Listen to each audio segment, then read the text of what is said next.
趕船。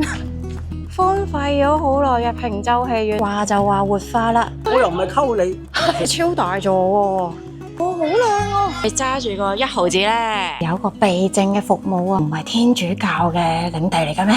十字奶廠嘅遺跡啊，好多蝙蝠啊，好多蝙蝠啊，好多蝙蝠啊！見到神樂會個標誌，神秘嘅靜修室啊，咁辛苦嘅企劃係邊個諗出嚟？哇，都冇咁快，我哋就嚟到坪洲啦。我哋第一站係去意圖線。坪洲咧同長洲唔同咧，就唔算好多特色嘢食嘅，咁亦都冇乜小食咁樣啦。我哋就揀咗呢間西餐食，嗌咗一個肉丸意粉啦 ，butter chicken set。我哋下一站咧就係神樂園啦，但係船咧就要等到係4點3先有喎。咁我哋而家就喺坪洲嗰度周圍行下咁樣啦。呢一個就係荒廢咗好耐嘅坪洲戲院啦。咁我哋見到呢門口個閘已經換咗新噶啦，坪洲戲院個招牌都拆埋啦。話就話活化啦，但係其實佢 open 嘅地方呢都只係得大堂嘅啫。我上次嚟到呢就見到大堂係舉行緊一個音樂會啊。而家望下入邊，冇人嘅狀態就係咁樣啦。你見到有啲台台凳凳啦，亦都有一個係 projector 嘅 screen 喺度啦。喺嗰邊嘅遠處啊，你都仲可以見到售票處喎，寫住1律10蚊，但係入邊就已經係鋪咗塊紅色布啦，睇唔到入邊咩樣啦。喺正門就冇咗坪洲戲院呢一個字噶啦，咁但係我哋喺後門咧都仲可以見到嘅。呢度偶爾就會舉辦一啲嘉年華會啦，亦都會舉辦啲市集嘅。咁亦都曾經係舉行過呢一個電影放映嘅活動同埋論壇啊。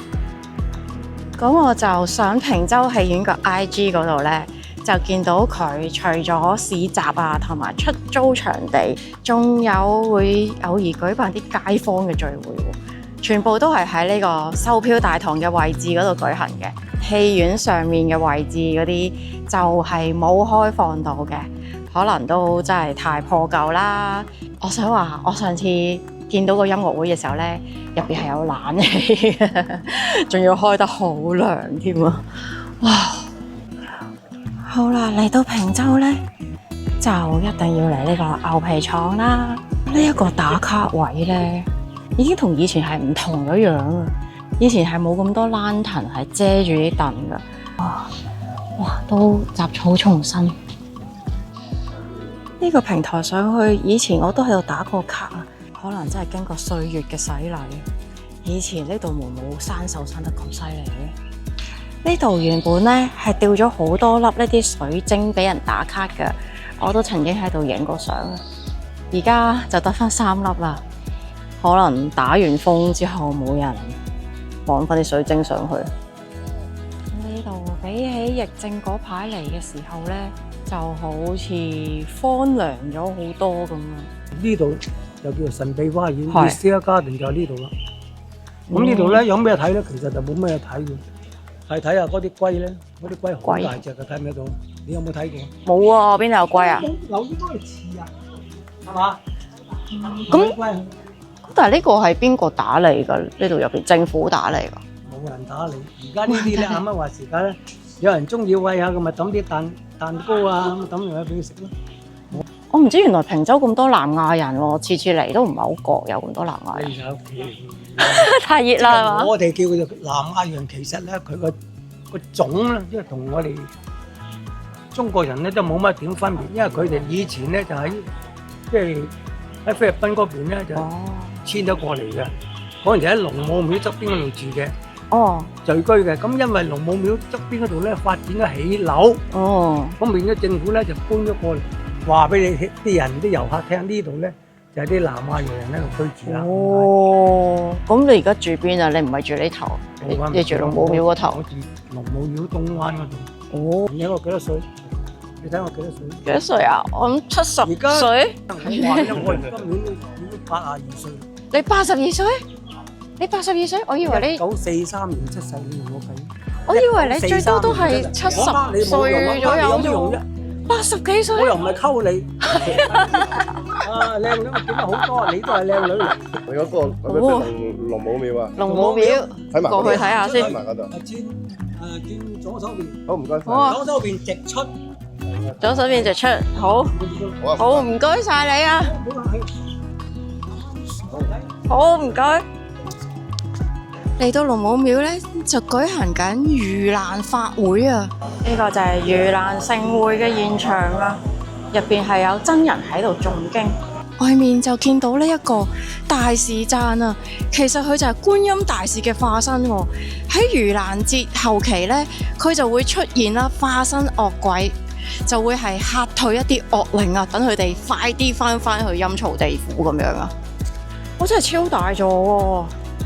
而呢一度咧就叫做城隍贊啊，同埋土地贊啊，咁仲有嗰啲係竹咁樣，手上面寫住竹拿喎，跟住咧仲擺咗好多呢啲紙紮嘅大屋，同埋工人啊，哇好靚啊，係紙紮嘅大船咯，好大座，好靚啊！入邊呢度咧。仲有啲高僧啊、和尚啊喺度誦經喎，有個電嘅，我諗夜晚呢度就會着燈咯。哇，好靚，好豪華！喺船頭就有啲天兵天將啊，寫住接引四方啊。呢一度一排排咧就叫做亡靈贊啊。咁就因為有啲先人嘅名啦，我就唔影咁多啦。呢度仲有個佛壇啊，叫做國王寶壇喎。咁喺個祭壇嗰度啦，我哋就見到呢一個係佛手嘅塔啊。至於點解佢係揸住個1毫子呢？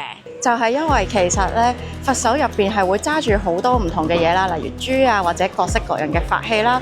但係我哋而家係唔會有嗰啲聖物噶嘛。咁佢哋就用咗啲1蚊銀啊、1毫子啊，即係都係寓意吉祥嘅嘢擺落隻手入邊咁樣啦。由於呢個佛手大咗啦，佢就唔係揸1毫子啊，佢係揸1蚊銀嘅。而家咧就進行緊呢個分衣施食啊，咁就係將啲米分俾啲餓鬼啊。見到啲信眾跟住啲高僧一齊喺度巡遊啊！睇完嗰個盂蘭法會啊，哇，熱到滴晒汗啊！我第一次睇到盂蘭法會啊，仲要係喺坪洲嗰度。其實我今日嚟係冇 expect 過有呢個法會嘅，我而家覺得自己好幸運啊，可以睇到啲咁特色嘅民間傳統嘅祭祀儀式。行下咧，就突然之間就夠鐘上船啦，而家就去趕船。我哋嘅下一站就係去神樂園啊！ A few moments later， 話都冇咁快咧，我哋已經到咗神樂園嘅碼頭啦。咁就要注意啦，其實佢隻船咧泊神樂園咧個時間係好短嘅啫。佢一見冇乜人落船咧，就會好快走噶啦。即係如果見到係靠近神樂園咧，就要早啲出去，企喺個落船個位嗰度就會比較好啲咯。呢度咧就係耶穌嘅苦路啊，咁就一共會有14個十字架嘅沿途。呢度就有塊寫住熙篤會聖母神樂園嘅石碑，呢個玻璃門入邊有部經文喺度喎。啊，部經文？我哋就嚟到咗呢一個聖母亭啊，上面呢一個拉丁文咧寫住就係願進入嘅人平安，而喺門嘅後面有另外一句拉丁文寫住願離開嘅人得安樂。咁呢一個聖母亭咧就係為咗紀念呢個花地瑪事件而設立噶。靈迎日現法蒂瑪目同靈訊。咁喺聖母亭後面咧，亦都有塊碑文。1917年5月13號啊，聖母瑪利亞咧就喺葡萄牙花地瑪向3個小朋友顯靈，講咗3個驚世嘅預言俾佢哋知。喺聖母亭隔籬就可以見到係教堂嘅入口啦。咁亦都係最後一個十字架。其實呢個應該係第15個，就寫住復活啦。呢度係寫住永援聖母橋，係1960年建成㗎。上到嚟啦，呢度就係教堂嘅位置啦。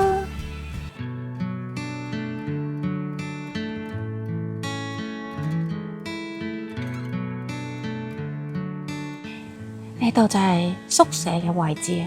呢度其實係有個避靜嘅服務啊，收費呢就係300至350蚊，咁就可以喺呢度住一晚，亦都包埋3餐嘅。行下呢，就發現呢一度有個紅磚嘅建築物喎，咁上面係尖頂啦，有個十字架嘅，入面已經變咗做倉庫啦。我哋行下呢，就見到一棟建築物啦，上面呢係有神樂院嗰個以前個 logo 啊。就係熙篤會神樂院啊 ，TM 代表。咁熙篤會神樂院呢，就係聖母神樂院嘅舊名嚟嘅。喺2000年嘅時候呢，已經改咗做聖母神樂院㗎喇。呢度曾經呢，就係被用作蠟燭廠啦。呢度入到嚟呢，就會見到係曾經作為蠟燭廠嘅地方啊，都有啲蠟燭喺度啦。熔蠟燭嗰啲爐啦，哦，同我幾年前嚟比都好多嘢冇晒啦。呢啲都係一啲蠟嚟嘅，一磚磚嘅蠟。以前好似仲見到有啲蠟燭咧，係有天使形啊咁樣啊，呢度都有一個啦，係聖母造型嘅，仲有啲燭台咁樣啦。呢度都有一尊聖母喺度噶，呢度仲有啲嘅蠟嘅帽啦。點解會有個財神喺度嘅？呢度唔係天主教嘅領地嚟嘅咩？呢個莫非係冷氣機？牌子係 Kenmore。咁我聽聞呢度咧，就自從冇做牛奶廠之後咧，就想轉型做蠟燭廠嘅。神樂院除咗個教會之外咧，另一樣出名嘅嘢就係十字奶。咁而家我哋見到嘅咧，就係十字奶廠嘅遺跡啊！一齊過去望兩眼，哇！個天都開始有啲黑。哇！我哋上到嚟嘢咯，好多蝙蝠啊！好多蝙蝠啊！好多蝙蝠啊！嚇死我啦！喺呢度俾大家睇一睇咯，我手都震埋啦。咁又上面個鐵皮屋頂咧已經係爛咗穿咗一個窿啦。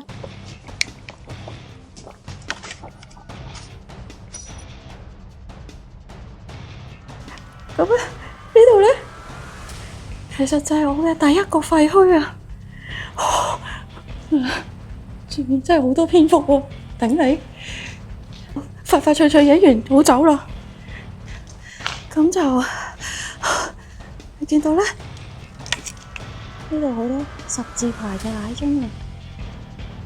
咁呢一個咧，就聽聞係用嚟做牛奶樽消毒工場噶。哇！我而家好驚啊，成個天都係蝙蝠。以前都唔係咁噶，以前冇咁多蝙蝠噶喎。我頂！呢個位咧入去咧，我就唔入啦。入邊真係太多蝙蝠啦！哇，見唔見好多蝙蝠飛啊？入邊黑蚊蚊嗰啲咧，就係禾稈草嚟噶，就係俾啲牛過冬嘅時候食噶。仲有一個牛奶瓶擺咗喺嗰度。哇，唔得啊！太多蝙蝠啦！哇，頂！我都係咁先啦，我走先啦，拜拜。呢度就見到個 bottle washer 喎，莫非就係洗牛奶樽嘅？呢個就聽聞係一個冷凍庫啊，就係攞嚟保存嗰啲牛奶啊！哇，真係嚇死寶寶啦！我而家都仲驚魂未定啊！咁多蝙蝠，成個天花板都係，仲要飛嚟飛去，哇，搞唔掂！咁我哋就嚟到牛奶廠嘅其他嘅遺跡嘅位置啦。哎呀，大家見到呢一個地方咧，就係養牛嘅地方啦。啲牛棚啦，地下呢啲一個個銀色嘅箱咧，其實就係牛奶嘅保溫箱嚟啊。咁見到有個發泡膠嘅保溫層啦，呢一個仲隱隱約約見到神樂會個標誌嘅。哎呀，呢個封咗啦喎，道門好似唔係喎，開到嘅，開到。哎呀，好暗啊！大家見唔見到啊？呢度有個神秘嘅淨修室啊，上面咧都係圓形嘅屋頂啦。睇嚟咧就係一個糧倉改建而成嘅喎。天色都開始黑啦，我諗都差唔多啦呢度，成身都係蜘蛛網。哇！咁咧，點解呢度咧會出產十字奶咧？就話說有一班修士嚟到呢一個大嶼山神樂院呢一個位置啦，咁佢哋就想自給自足嘅，咁就諗到係養牛啦、揸牛奶啦，後尾咧就獲得捐贈咗啲母牛啊，咁佢哋就開始咗呢個牛奶廠嘅工業啦。咁亦都因為咧後尾多咗捐贈嘅乳牛啊，咁佢哋嘅產量就大大增加咗啦，就開始將佢哋出產嘅牛奶咧就賣去坪洲啊，同埋大嶼山咁樣嘅。咁因為啲牛奶嘅質量好高啦，咁所以慢慢嗰個十字牌牛奶咧就越做越大，開始供不應求啦。咁喺80年代咧，就將呢個嘅廠房搬咗去元朗嗰度，咁呢度咧就已經冇再使用噶啦。咁當然啦，而家嘅十字奶咧，其實全部都唔係喺香港出產嘅，就應該係紐西蘭進口啦。咁我上次都見到有一啲係意大利進口都有嘅。聖母神樂院咧，都仲係十字牌牛奶呢個品牌嘅股東啊。題外話，而家神樂院嘅神父咧係會偶爾製作曲奇餅售賣嘅，但係喺教會裏面咧就冇得賣嘅。而家就只有呢一間書店有代理出售呢個曲奇餅啦。大家想支持下神父嘅話，都可以向呢一間書店查詢下噶。哇，好痕啊，好多蚊咬。咁原本咧，我哋係諗住去翻神樂院碼頭啦，跟住搭船去愉景灣嗰度噶。咁但係因為玩晏咗，而家最後一班船應該冇咗啦，呢度冇船啦。咁就唯有喺呢度行翻出去愉景灣。喂，我而家隻腳真係好痕啊！咁辛苦嘅企劃係邊個諗出嚟？喺行緊出去愉景灣嘅途中咧，竟然遇到一條廢咗嘅遊艇喎，擱淺咗喺沙灘。好攰啊！我唔想去探索啦。哇，勁靚啊！今日個天燒天啊！好似聽聞下星期有2個颱風嚟緊啊，所以颱風前就燒天。咁我哋喺神樂院已經行返出嚟愉景灣啦，咁用咗1個鐘嘅時間啦，慢慢行下，周圍打下卡咁樣啦。應該喺愉景灣食埋飯先走。咁啊，原本諗住神樂院跳島跳去愉景灣，都係失敗咗。我哋今晚呢係食印度菜啊，食呢個烤雞，仲有菠菜咖喱羊肉同埋腩。我哋食完飯啦，而家呢就喺愉景灣嘅碼頭啊，走啦，搭船走啦。哇！今日真係攰到不行啊，我個腳板而家好痛，行咁多路呢，我仲着對 cross 喎。今次我真係要俾翻個大大嘅 credit 我 BB 啊！因為我同佢提起咗呢個軍運式跳島嘅企劃之後呢，佢係幫我睇咗好多嘅船期啦，同埋都 plan 咗唔少嘅行程咯。喺行程上面都俾咗唔少嘅建議啊，所以我真係要俾翻個大大嘅 credit 佢。咁如果大家中意我嘅影片呢，記得訂閱我嘅 channel 同埋 follow 埋我嘅 IG。咁我哋就下次再見啦，拜拜。